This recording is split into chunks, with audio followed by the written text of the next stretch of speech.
can count the number of blocks in ARES Commander. The command to count the number of blocks is kind of hidden in ARES, so let's find it out. Under Extra Tools, go to the Block panel. In the Block panel, select the Get Block Info command. Window select the entire drawing and press Enter. Enter again, and this will give us a list of all the blocks and their instances of the current drawing.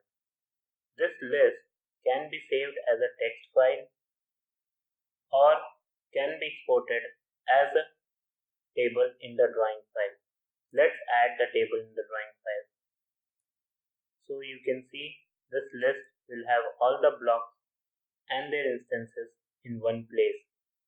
Thus, with the Get Block Info command, we can easily count the number of blocks in ARES Commander in any drawing. I hope you find this video useful.